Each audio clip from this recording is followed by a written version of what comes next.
tenían actividades familiares, podían recoger fruta, podían ir a lugares, eso se acabó. Realmente no hay ya un disfrute, no hay un espacio de felicidad, porque se sienten además culpables si están bien sin las personas que faltan. Para ellas es como que les falta un miembro de su cuerpo, como un brazo, una pierna. Por supuesto está el duelo alterado por no saber si están vivos o muertos.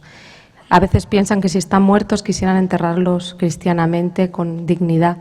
Y también si están vivos piensan que si con quien estén les está dando alimento, les están dando abrigo, tal vez piensan que no saben cómo volver a casa. Es una tortura psicológica importante.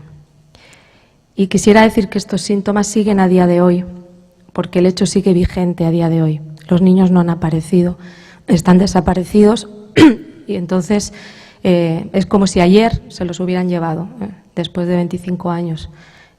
Al no aparecer, el trauma y sus consecuencias siguen. Hasta aquí.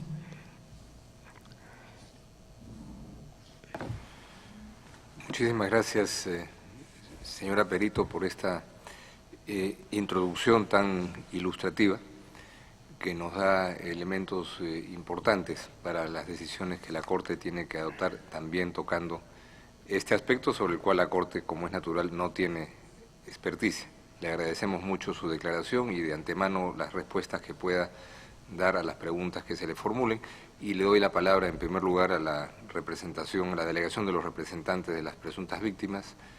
Doctora Gisela de León, sírvase indicar si usted misma u otra persona formulará las preguntas. Adelante. Gracias, señor presidente. El interrogatorio lo hará el doctor Luis Carlos Buoc. Adelante, doctor, tiene la palabra. Muchas gracias, presidente. Buenos días, doctora Yáñez. Buenos días. ¿Podría explicarnos cuál es el universo de personas que abarcó el peritaje que realizó? Sí, fueron 3 familias, 18 miembros, y fue hecho desde octubre del 2008 hasta mayo del 2009. Y luego se añadió, desde el 2009 he seguido realizando talleres con los familiares para ir explorando nuevos datos y se añadió algún miembro más a lo largo de este tiempo. Muchas gracias. Usted acaba de mencionar que luego de 25 años aún se mantienen los síntomas y afecciones que sufren los familiares en estos casos. ¿Podría explicar a esta honorable Corte por qué sucede esto? Bueno, reitero que los efectos siguen porque a día de hoy no se sabe dónde están los niños. Entonces, los efectos siguen básicamente por esa causa. Pero además, el trauma psicosocial se refiere a la dialéctica entre sociedad e individuo. En esa relación dialéctica hay una condición patógena en la sociedad. En este caso, la sociedad patógena o esta cosa patógena tiene que ver con la impunidad, el no saber la verdad, que está afectando directamente a los individuos. Hay una relación dialéctica entre individuo y sociedad, con lo cual el individuo no es un sujeto suspendido en el aire, sino que está inserto dentro de una estructura. Si la estructura tiene alguna enfermedad, afecta directamente al individuo. En este caso, estas consecuencias de este trauma psicosocial en esos momentos tendrían que ver con un clima de indefensión y de miedo. Los familiares en las búsquedas han recibido amenazas, han recibido desprecio. Pero aparte tiene que ver con una falta de validación social del dolor y del sufrimiento de estos familiares. Ellos se han quedado como en la cuneta, invisibilizados y como ciudadanos de segunda, a pesar de tener un dolor tan profundo. Eso afecta directamente a las personas. Además, ha habido una falta de apoyo institucional. Por ejemplo, a Maura Contreras le dijeron que dejara de andar buscando y que se dedicara a sus labores en su casa, que atendiera a su familia y la revictimizaban en la búsqueda.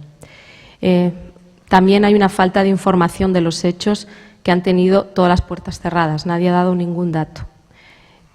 Por supuesto, ha habido una falta de programas de salud para todas estas personas que han entrado en la búsqueda y que han tenido tanto dolor. Y han despreciado su dignidad y han cuestionado su verdad. Decían que los niños pues igual los habían abandonado o que igual mentían, la víctima mentía. Y hay, por supuesto, una frustración y desesperanza de encontrarse con este muro de impunidad. Se sienten despreciados nuevamente y revictimizados cuando en la sociedad se hacen apologías de victimarios, se les revictimiza cuando, por ejemplo, se hace un monumento al teniente coronel Monterrosa, que dirigió una operación de rescate de la masacre del Mozote, donde desaparecieron Ana Julia y Carmelina Mejía. Estos hechos se viven como una aprobación moral y política de los crímenes. Todo esto, en definitiva, lo que hace es debilitar la confianza en las instituciones, que es una de las primeras cosas que se rompen cuando en esta relación dialéctica sociedad-individuo no se tiene en cuenta a las personas. Esto hace que el trauma se cristalice y que siga 25 y 30 años después. Muchas gracias. En la introducción de su peritaje, usted describió que hay síntomas comunes en todas las familias, pero ¿podría identificar algunas diferencias en ellas? Bueno, el dolor no es cuantificable, entonces la diferencia no se puede valorar en cuanto al dolor, que unas les duela más que a otras o que unas sufran más que otras. En cuanto a eso, a todas es como si les hubiera arrancado un miembro de la familia, pero sí habría diferencia en la manera de afrontar este dolor, la manera en cómo las personas han podido afrontar este dolor. Y tendría que ver con aquellas familias, por ejemplo, la familia Mejía, que estuvo implicada directamente en la búsqueda, se organizaron, estuvieron con ProBúsqueda y asistieron también a grupos de encuentro, grupos de apoyo. Entonces, a este dolor le han dado un sentido y le han dado acción, han accionado ese dolor. Entonces, la forma de afrontamiento ha hecho que pongan el dolor en un lugar en el que ellos pueden continuar. Las familias que no han tenido este tipo de afrontamiento están, de alguna manera, viviendo el dolor como más en privado y es más doloroso. Pero no habría diferencia en cuanto al dolor, sino en la forma de afrontar ese dolor. También se sabe que algunos de los hermanos de los niños y niñas desaparecidas al momento de los hechos todavía no habían nacido. ¿Usted considera que ellos presentan algún tipo de afectación? Sí. Por supuesto, no es lo mismo nacer en una familia donde no ha pasado una desaparición forzada que nacer en una familia que cuando tú naces lo primero que te dicen es tienes un hermano desaparecido. No solo eso, sino que además la búsqueda, o sea, el ambiente de dolor, de sufrimiento que tiene, eso un bebé y un niño pequeño lo percibe. Pero además le cuentan la historia una y otra vez, es una manera de tener presente al niño o la niña desaparecida, al joven desaparecido, con lo cual el hermanito crece sabiendo muy bien lo que ha pasado. Pero además los padres implicados en la búsqueda muchas veces no han dedicado el tiempo necesario, suficiente que necesita un niño para un desarrollo completo porque les han tenido que dejar. Entonces ellos, por supuesto, han sufrido eso. Y en palabras de la hija de Margarita Rivera, ella ha sufrido mucho de ver a su mamá, de ver a una mamá doliente y alguna vez ha tenido incluso desmayo. Esta mañana escuchamos en palabras de Gregoria Herminia que una de las cosas que más le afectaba era no saber quién era. Desde el punto de vista psicosocial, ¿podría explicarle a esa honorable corte qué significa esta afirmación? Bueno, desde la psicología la identidad responde a una pregunta básica que es ¿quién soy yo? La necesidad de conocer la identidad es tan básica y tan primaria como la necesidad de afecto o como la necesidad de alimentarse. Es una necesidad básica del ser humano. Es el centro de gravedad en torno al que la persona se desarrolla y es como un ser en el mundo. Es tu lugar o tu ser en el mundo, es a partir de la identidad. Pero también la identidad tiene una perspectiva dialéctica entre el yo individual y entre el yo social.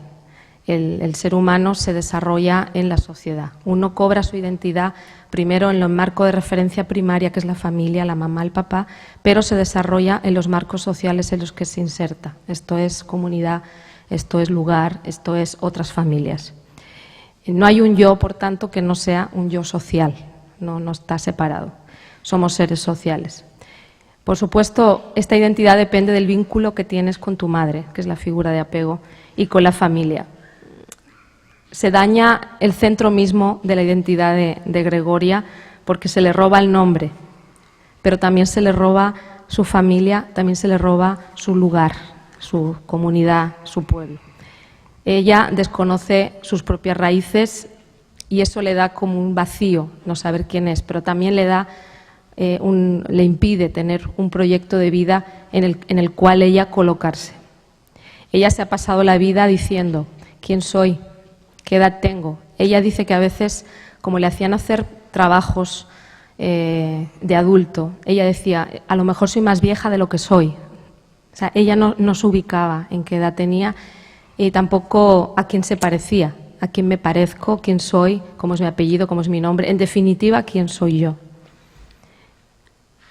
Estas afectaciones que acaba de describir en la actualidad ¿representa algún tipo de dolor con otras personas, con otros familiares en la actualidad? Claro, el hecho de no saber quién soy, bueno, implica que ella ha tenido también, como he dicho al principio, uno de los efectos era la insensibilidad emotiva como barrera de protección. Entonces ella ha descargado una distancia emotiva, pero no solo por eso, sino porque ella, por ejemplo, en Guatemala dice, allí no me conoce nadie y no quiero tampoco porque tengo que explicar que mi apellido no sé si es, no sé quién soy. Entonces, en cuanto ella tuvo un par de encuentros con alguna amiga, ya no pudo seguir porque no sabía quién era. Entonces, a preguntas básicas de dónde naciste, dónde está tu papá, ella no las podía responder, con lo cual eso le impide tener amigos y poder desarrollar una relación afectiva normal. Esta mañana también escuchamos de palabras de Gregoria Herminia que cuando estaba bajo la custodia del militar que se la llevó, fue víctima de abuso y violencia sexual. ¿Podría explicarnos por qué ella no denunció este hecho antes? Bueno, ella, primero, la violación fue cuando tenía 10 años. En el momento en que la violan, ella corre a decirle a su entorno más inmediato, que su familia adoptiva, lo que le estaba pasando. Ella denuncia eso y le dicen que eso es mentira y que no ande diciendo tonterías. Además, la maltratan en ese momento, la pegan para decir que no, eso no ha pasado. Eso en ese entorno ella lo interioriza y además la hace sentir de alguna manera como ¿qué he hecho yo para que me pase eso? O sea, se siente culpable y, por supuesto, en un entorno donde no hay confianza, donde no hay afecto, ella jamás cuenta eso. Al mismo tiempo, para contar algo de estas circunstancias, de esta gravedad, tiene que haber un proceso importante de acompañamiento psicosocial y ha sido escaso el tiempo en el que se ha podido esto verbalizar. La misma desconfianza que crea todo el tema de la desaparición, de la falta de afecto, desconfianza en cualquier persona, no solo institucional, sino en cualquiera. Cualquiera me puede hacer daño, cualquiera me puede, entonces es difícil. A partir de su peritaje, ¿es posible encontrar en la actualidad algún tipo de síntoma que refleje la violencia sexual de la que fue víctima? Bueno, realmente los síntomas se pueden relacionar con la violación, pero no podría decir que es específico de la violación porque ella tiene 10 años. Entonces, para ella maltrato es todo lo que le pasó. Ella no distinguía lo que es violación de lo que es cuando la pegaban, cuando la llevaban a rastras, cuando la hacían trabajar. Entonces, no hay una distinción. No podría decir esto es por esto y esto es por lo otro, porque a esa edad uno lo vive como un maltrato general. Nadie te ha dicho esto es. Pero sí, por supuesto, los síntomas tienen que ver con todo ese maltrato físico y psicológico.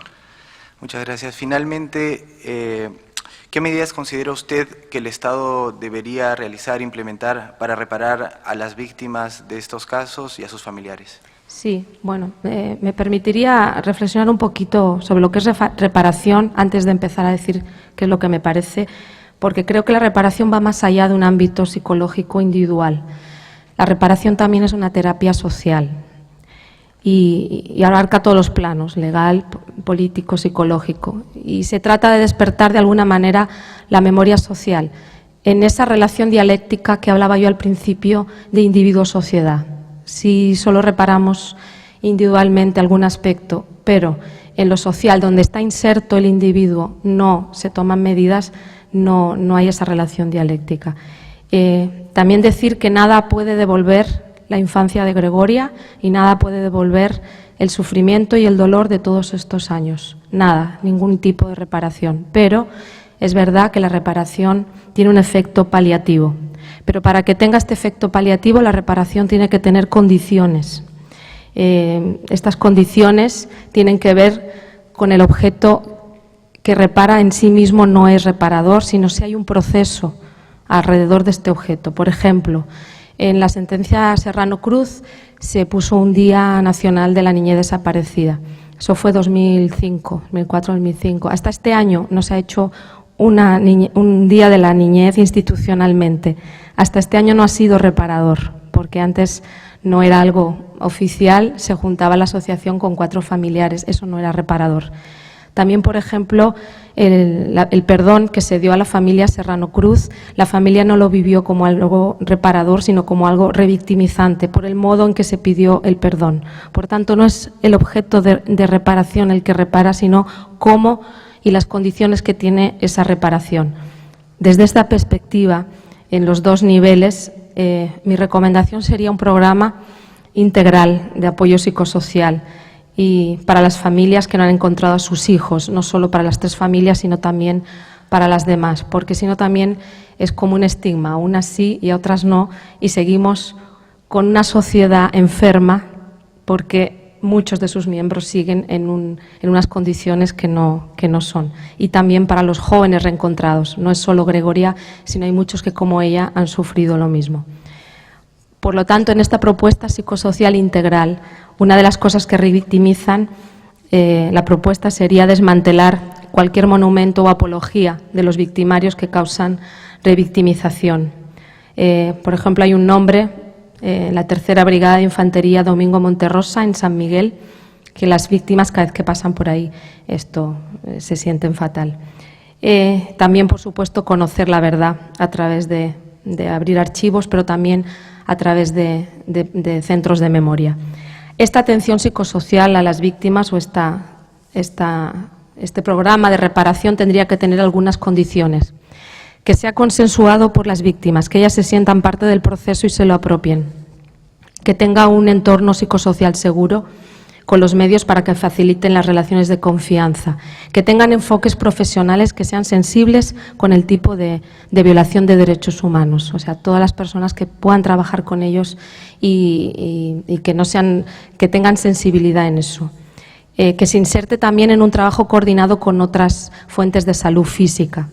Que fortalezca la confianza entre instituciones y víctimas y que haya una reunificación familiar y que también los jóvenes que quieran cambiar su nombre tengan facilidad, que el Estado ayude a que puedan retomar su identidad.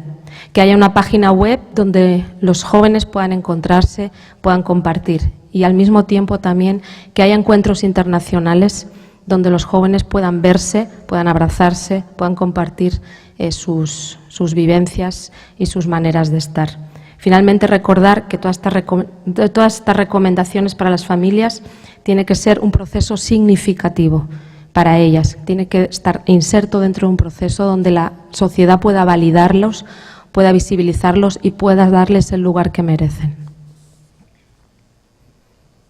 Muchas gracias, doctora Yáñez. Eso es todo, señor presidente. Muchas gracias, doctor Buop, y muchas gracias por sus respuestas, señora Perito. A continuación le pregunto al señor agente del Estado si formularán preguntas y en caso afirmativo, ¿quién las haría, señor agente? Adelante. Gracias, señoría presidenta. Sí, formularemos 2 preguntas a la doctora Yáñez en atención a esta última opinión sobre la necesidad de un programa integral de apoyo psicosocial para las víctimas de la desaparición forzada de niños y niñas en El Salvador. El Estado tendría interés en que la doctora Yáñez pudiera darnos su opinión, al menos muy genérica, sobre el desarrollo de las capacidades técnicas, en el sentido especializaciones en psicología, qué tipo de especialización, psicología social, terapia, trabajo comunitario, es decir, metodologías que podrían ser esenciales al desarrollo del trabajo a partir de un programa integral de apoyo psicosocial al conglomerado de víctimas y también, ya que ella es experta en en la realidad de El Salvador en esta materia, si tendría algún comentario sobre las etapas de implementación que un programa de esta naturaleza podría seguir en nuestro país. Esos serían los dos puntos sobre los que solicitamos la opinión de la señora experta. Gracias. Muchas gracias, doctor Morales Cruz. Tiene la palabra la señora Perito. Bien, respecto a la primera pregunta, ¿cómo serían los técnicos o qué metodología seguir?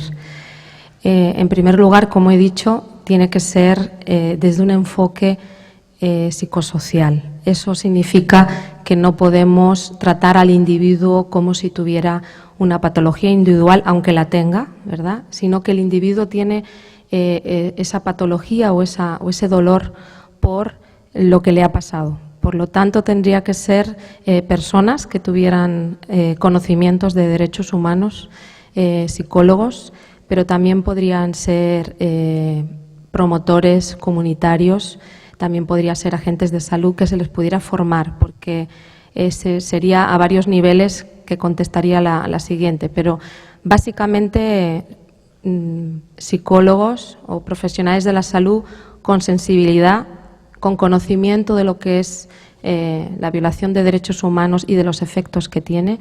Entonces tendría que ser, sí, de tipo psicología social o simplemente con experiencia en trabajo con víctimas. Pero es muy importante también que los familiares sientan que el profesional que se está formando tiene empatía con ellos.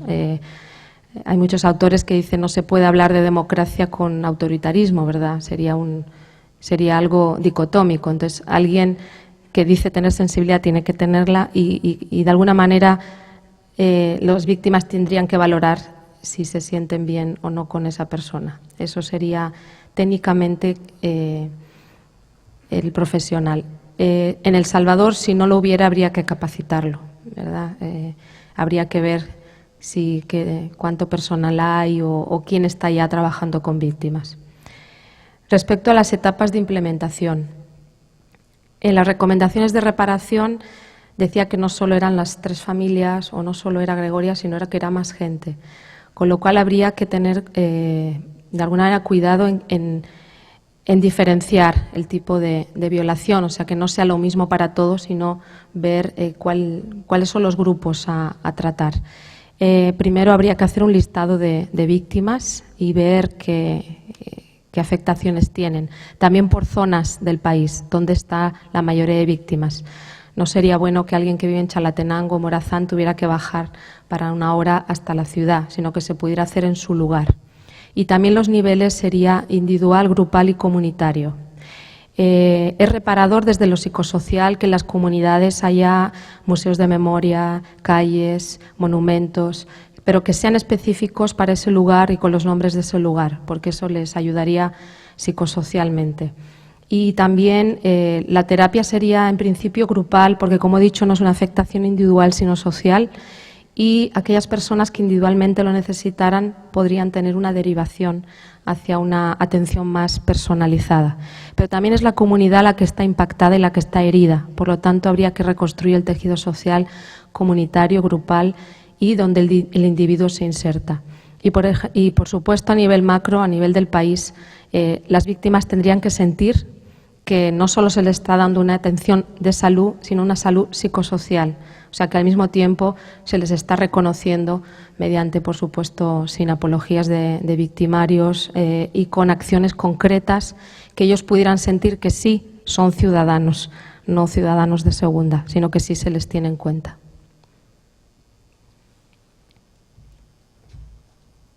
Muchas gracias a la Delegación del Estado, doctor Morales Cruz, y también a la señora Perita por la descripción que nos acaba de presentar. Le pregunto a los señores jueces y juezas si quieren formular alguna pregunta. Juez Villagrossi, adelante, por favor. Sí, señor presidente. La verdad es que son 3 preguntas que la respuesta me permitan aclarar lo que ya ha dicho. La primera, ¿qué efectos cree usted podría tener en la Señora Contreras, el reconocimiento efectuado por el Estado, particularmente en esta sesión. El Estado ha reconocido, Que no lo oí. sí, el Estado ha reconocido los hechos, ha reconocido su responsabilidad, eso lo ha hecho en el expediente, en otras partes. Ahora ha reiterado y ha pedido disculpas a la señora Contreras. ¿Qué efectos puede tener, según usted, psicológicos, positivos y negativos en las víctimas? ¿Le contesto ya o me espero a las 3? No, bien. Le Usted sí contesto. que le hago las 3 si quiere. No, está bien, le voy contestando. Que las está 3 bien. están vinculadas. Sí, bueno. Perdón, pero no, las 3 están vinculadas. Prefiero hacerse las 3. Va, perfecto. La segunda pregunta, ¿qué efectos psicológicos cree usted puede tener la declaración de la señora Contreras, víctima, aquí, cuando revive los hechos? ¿Positivos, negativos? Y la tercera, que es la que más me importa, usted habló de que las víctimas siempre recuerdan, por una parte, están permanentemente recordando, y por la otra tienen mecanismos de defensa que le impiden ver ciertas cosas o recordar ciertas cosas. ¿Cree usted que ellas, las víctimas, en definitiva, de actos como los que estamos hablando, pueden aceptar la verdad cuando no van a corresponder exactamente quizás a lo que ellos imaginaron? ¿Y les ayudará a saber la verdad a pesar de lo dolorosa que sea? ¿Podría desarrollarme un poco más el concepto de aceptar la verdad cuando no sea? No corresponde exactamente a la creencia que tenían. ¿Me puedo poner a cuál creencia? No, digo yo, la persona, repito, según lo que usted dijo, Sí, las personas recuerdan permanentemente. sí, Por otra parte, tienen mecanismos sí. de defensa que no quieren recordar ciertas cosas. Por lo tanto, tienen una cierta percepción de la verdad.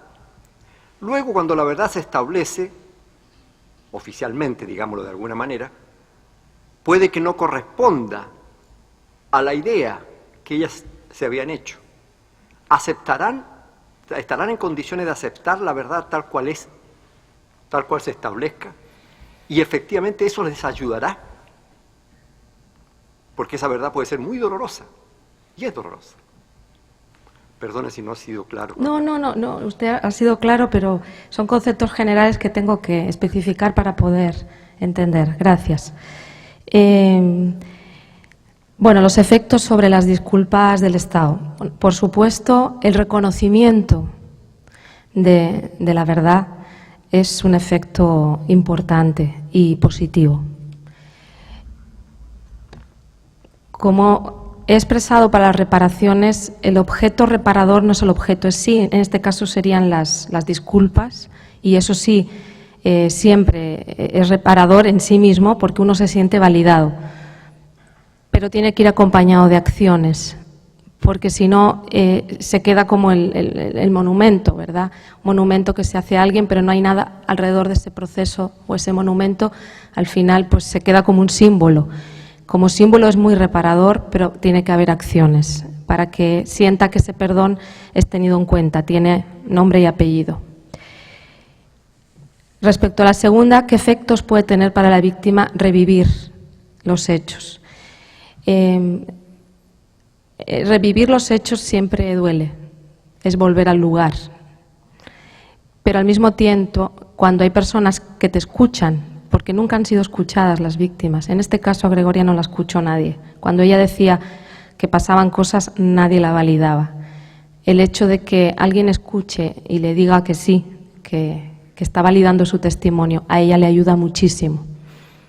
O sea, es pasar por un mal rato, que es real, ¿verdad?, para ella, pero al mismo tiempo eso le da una dimensión social que necesita. No se queda en privado, no se queda en algo cerrado, sino que al abrirse y compartirlo con otros, eso ayuda muchísimo.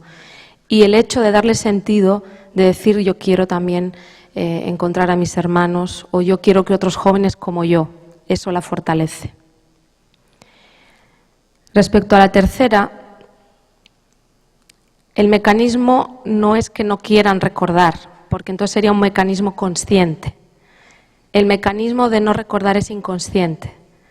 Lo que hace el cuerpo es que cuando uno no puede ya, de tanto dolor, el cuerpo tiene un mecanismo de defensa, que es que borra detalles, no borra lo general, borra detalles que hacen muchísimo daño. Entonces, el no recordar sería evitación consciente. Cuando uno tiene lagunas, es una protección inconsciente. Entonces, no es que no quieran recordar, es que eso les trae dolor.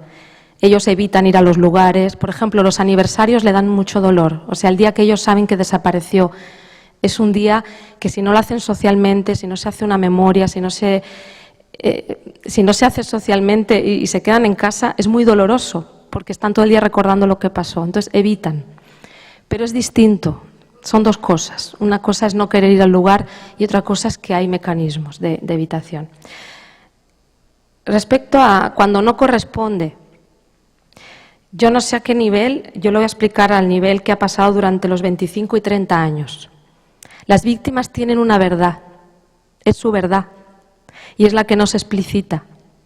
La verdad oficial es otra versión, y eso ha sido muy doloroso. Porque han negado los hechos, han negado lo que les ha pasado.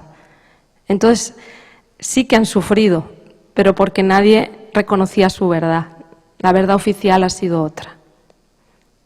No he visto, no me he encontrado yo personalmente con que ellas hayan contado una verdad y se haya demostrado que hay otra verdad que contradice lo que ellos dicen.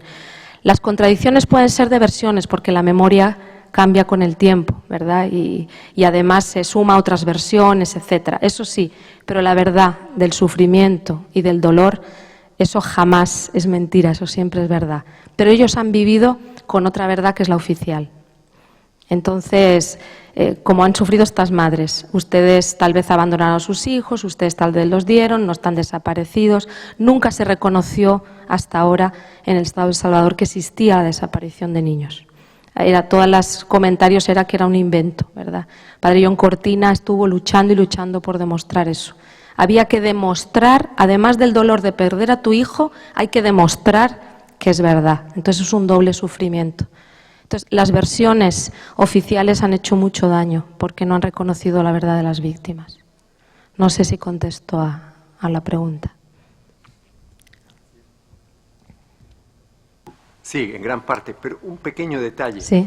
Cuando yo me estoy refiriendo a la versión oficial, es a la versión oficial que salga ahora.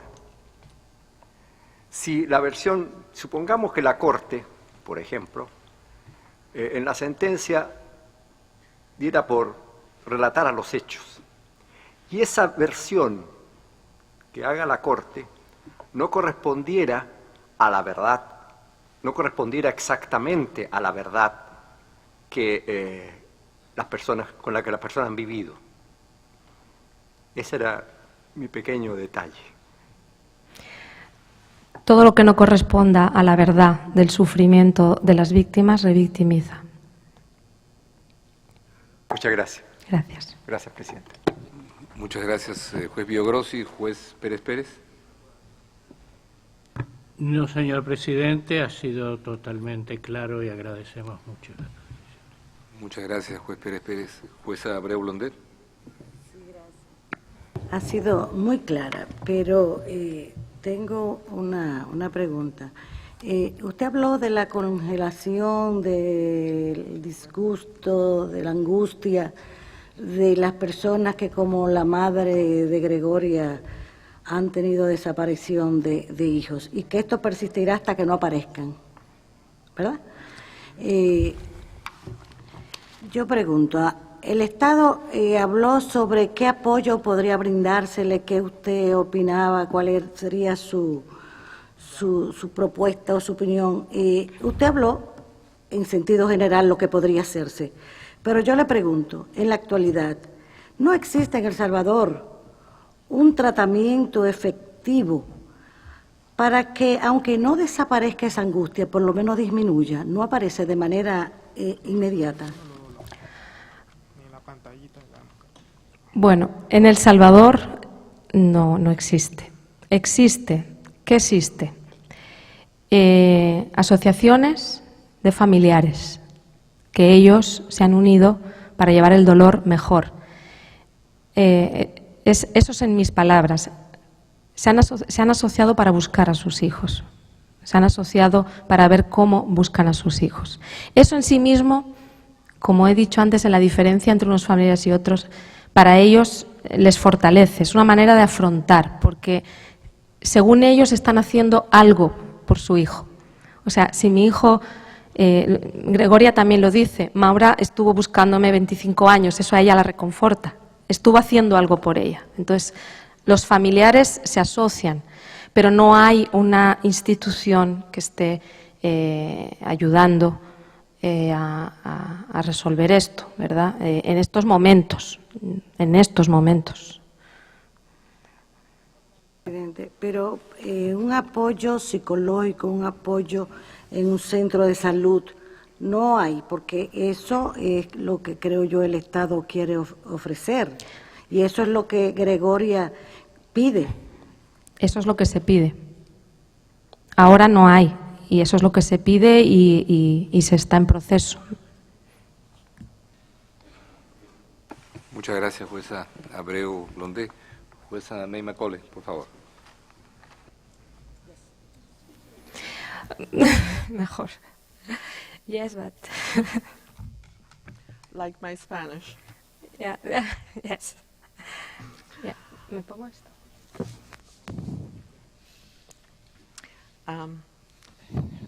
Hello, can you hear? Muy buenas, ¿me puede escuchar? ¿Puede escuchar la traducción? Sí, se escucha bien. Sí, perfecto. Yes? Yeah. Sí. Ooh, Sí. better than my Spanish. Professor, Profesora, let me just déjeme solamente desarrollar un poco de la última pregunta del juez Abreu.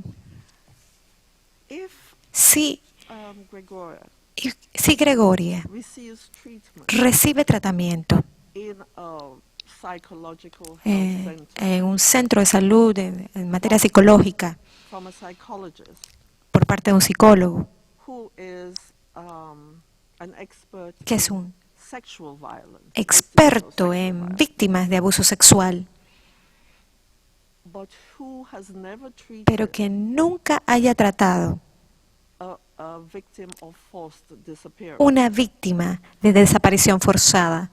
Would that treatment Ese tratamiento by such a psychologist por este psicólogo be sería harmful or dañino helpful? o beneficioso para la víctima.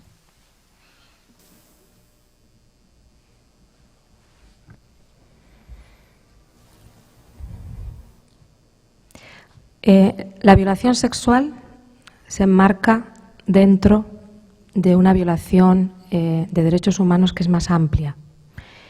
Hay muchas mujeres de violencia sexual que me han relatado, yo no quiero hablar más de eso.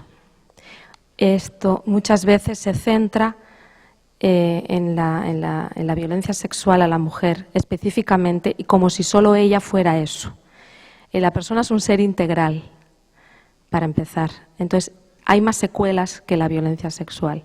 Debería ser alguien con sensibilidad a violación de derechos humanos y en el desarrollo y proceso de la terapia o del acompañamiento psicosocial, aquellas cosas que se puedan derivar de la violencia sexual habría que trabajarlas, pero no centrándolo solamente, sino además, porque si no centramos el tratamiento en solo un aspecto de lo que Gregoria tiene. Gregoria tiene un dolor muy profundo por el abandono, por no haber podido tener el amor y las caricias y el afecto. Cuando un niño es pequeño, lo que tiene que dedicarse es a jugar y a fantasear. Gregoria tuvo que dedicarse a sobrevivir y además la maltrataron y además la violaron. Y todo eso es un todo, no es solo un aspecto. Entonces sería bueno que fuera desde un todo y especificando luego si necesitara algo más específico para la violación sexual, que fue un trauma importante. No sé si... Yes, I understand you to entiendo lo que dice, que es por esto por lo que necesito que sea especifique que si el tratamiento debe ser holístico, debe ser total, integral. De otra forma, de lo contrario, lo que ella está sufriendo, el efecto, no será totalmente tratado. Y eso no sería bueno para ella. Sí, debe ser holístico el tratamiento, totalmente. Y este tratamiento no existe actualmente en El Salvador. No. Okay.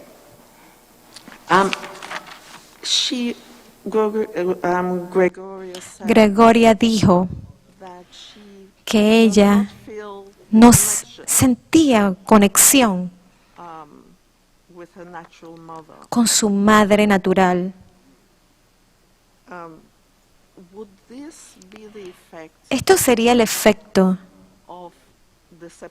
de la separación, obviamente de la separación forzada, pero también de esa culpa psicológica de la madre por no protegerla. Tal vez de su padre también, debo pensarlo, por no protegerla y sus hermanos de haber sido tomados por la fuerza y separados de ellos. ¿Hay algo de eso, de que ella culpe a su madre? ¿Y puede esto ser tratado?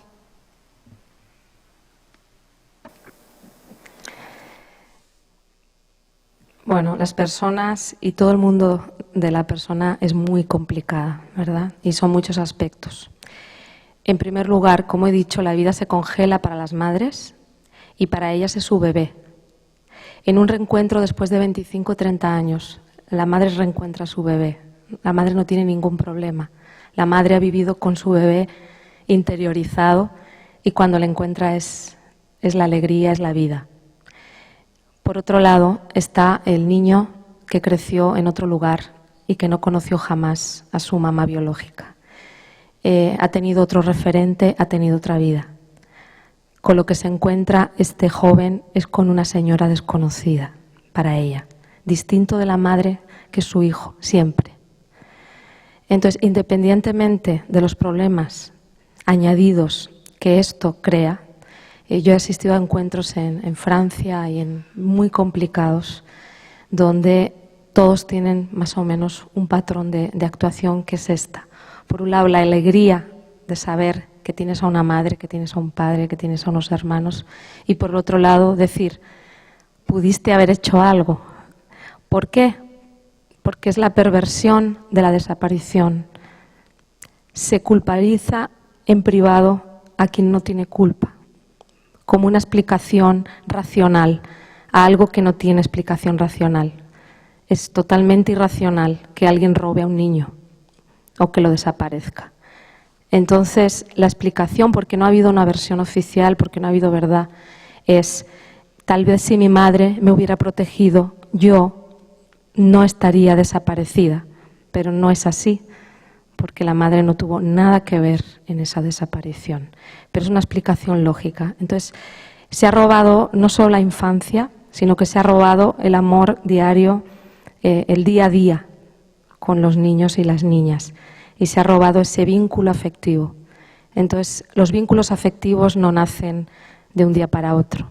Entonces, es importante ahora que Gregoria vuelva a restaurar ese vínculo, pero eso solo sería en una relación día a día de convivencia, ¿verdad? Levantarse, desayunar, ver los problemas, hacer juntos actividades, tener espacios de felicidad juntos. Entonces es muy distinto para la madre que para el padre. Todos los jóvenes reencontrados reprochan muchas veces a quién debía haberles protegido, pero en este contexto de violación de derechos humanos es el Estado quien debe proteger a los ciudadanos y se culpabiliza o se privatiza algo que tendría que haber sido social.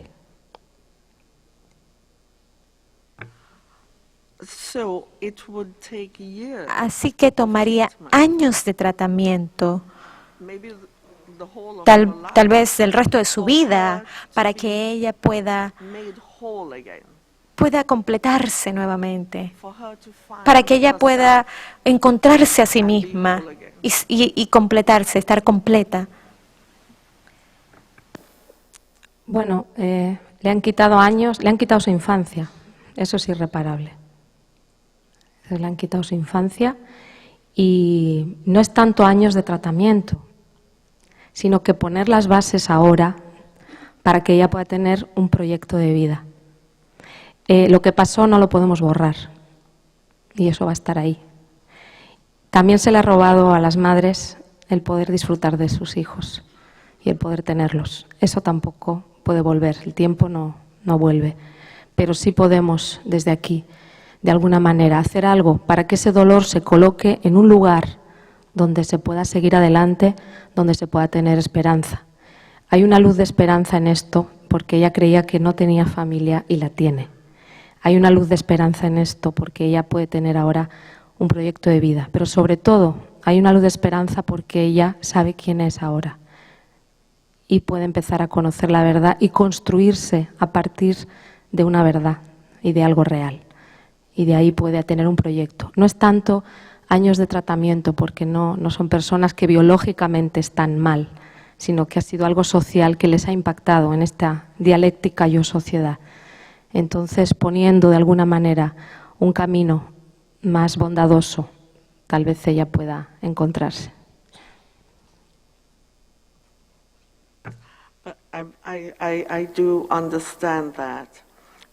Entiendo esto, pero como corte, para concebir la reparación efectiva, es importante para mí saber que alguien se podría recuperar después de varios años, tal vez después de 10 años de asistencia médica o en forma indefinida, en un periodo indefinido. Usted es la experta, así que si nos puede decir, por favor. Sí, bueno, en principio habría que intervenir en dos niveles, uno social y uno individual. En el social sería muy bueno que ella pudiera retornar a sus orígenes, a su país, tener estudios, que no los tiene, y que ella siempre ha querido tenerlos, incluso se pagó algunas clases para poder saber leer algo o escribir algo. Ella tuvo una educación robada, no tuvo educación. Volver a sus raíces, eso le ayudaría muchísimo. Y por otro lado, el tratamiento, ella debería decir cuándo pararlo, cuando ella sienta que puede seguir con su vida. No es tanto de años, sino que ella se haga cargo de su vida y pueda decidir su proceso. No le puedo hablar de años. Hay gente que en 2 años dice hasta aquí y hay gente que prefiere estar siempre con un tratamiento o con alguien que pueda apoyarles. La dimensión del trauma es fuerte, pero si estamos incidiendo también en lo social, que es donde ella se inserta y ella tiene espacios donde se siente realizada como persona, tanto con sus estudios, su entorno social, su comunidad, al lado de su madre y de su padre y sus hermanos, sería muy bueno porque adelantaría mucho el daño sufrido.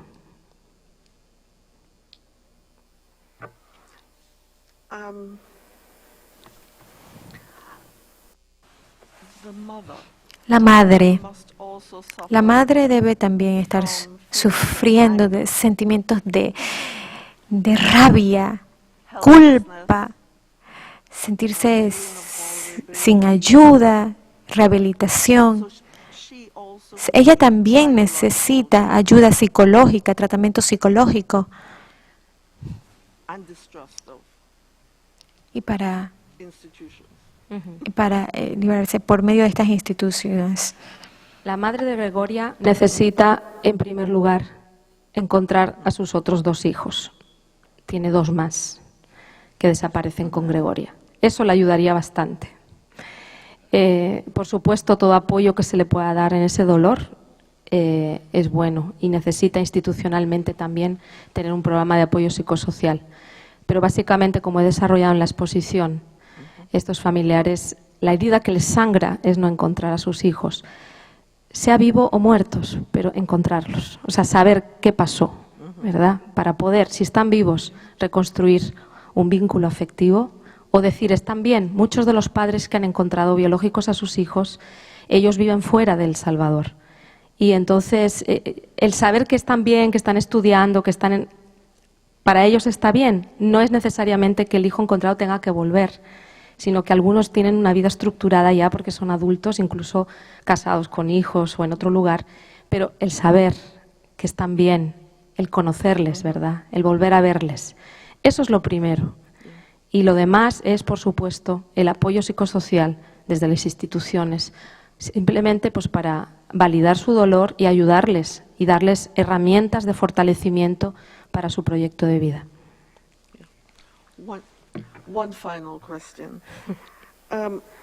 Una última pregunta. Los hijos que fueron separados en forma forzada, que tenían menos de 2 años, ¿ellos recordarán el trauma de la desaparición, del secuestro? ¿Tendrán memoria de quiénes ellos eran y sus familias? Bueno, por la experiencia que he tenido, incluso ha habido niños de 2 meses. El reencuentro en Francia fue de una niña de 2 meses. Básicamente tiene que ver con muchas variables. La primera, si la familia adoptiva le ha dicho que es adoptivo al niño o no. Hay familias que les han dicho que es su hijo. Bien. La versión en cómo es adoptivo o no también influye. Hay padres que les han dicho tus padres eran malos, eran guerrilleros, no te querían y nosotros somos buenos y te adoptamos. Entonces el niño crece con esta versión. Hay otros que no, que dicen, bueno, nosotros estabas solo, te adoptamos y en el momento del reencuentro incluso vienen ellos porque quieren conocer también a la familia biológica. Dependiendo de la versión que se ha dado por parte de los padres adoptivos a los niños, el niño tiene como una idea o una sensación. Ahora la pregunta es, ¿el niño se acuerda de eso? Normalmente todos tienen como una sensación, que es lo que yo he podido, hay como un radar que dice no soy de aquí.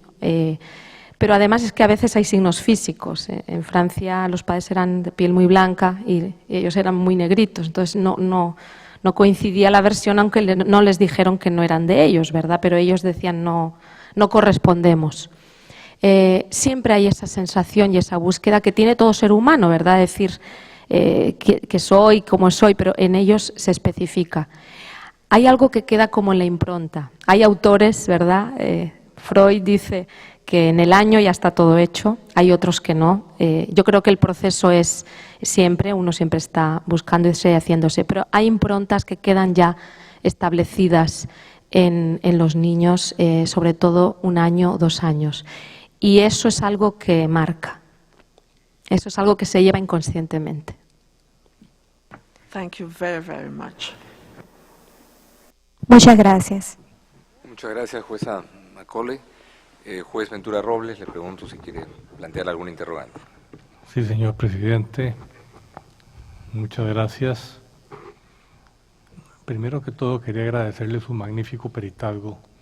Creo que será de suma utilidad para el tribunal a la hora de ordenar las reparaciones en el presente caso. No quiero asustarla, yo voy a hacer una pregunta, nada más, como recogiendo una idea que usted explicitó durante su intervención. Y es que para mí la Corte dio un paso muy importante en el caso de las hermanas Serrano Cruz al establecer el banco, ordenar la creación de un banco de ADN para la identificación de las víctimas. Creo que ese fue un paso muy importante que, si mal no recuerdo, el Estado no ha cumplido todavía con esta parte de la sentencia, pero la Corte cumplió ordenando lo que en aquel momento se consideró importante, sobre todo después de oír al padre John Cortina, que era la identificación de las víctimas. ahora usted nos habla de la necesidad de tener una institución que canalice, que agrupe todos estos esfuerzos para la reparación psicosocial del fenómeno de la desaparición de los niños en El Salvador.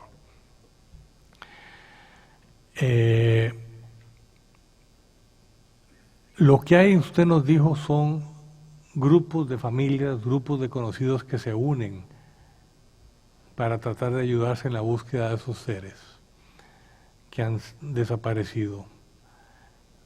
Pero interpreto bien sus palabras en el sentido de que una institución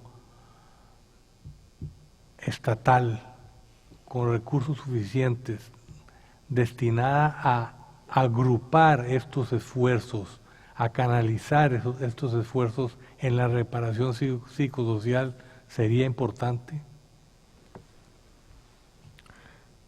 Sí, sería muy importante. El banco de ADN es importante. ¿Por qué? Cuando se le dice a un joven reencontrado que es hijo de, cuando le han dado una versión como a Gregoria que sus padres han muerto o que no están, uno lo primero que dice será verdad. Es importante que haya prueba genética que demuestre que sí, por todo eso.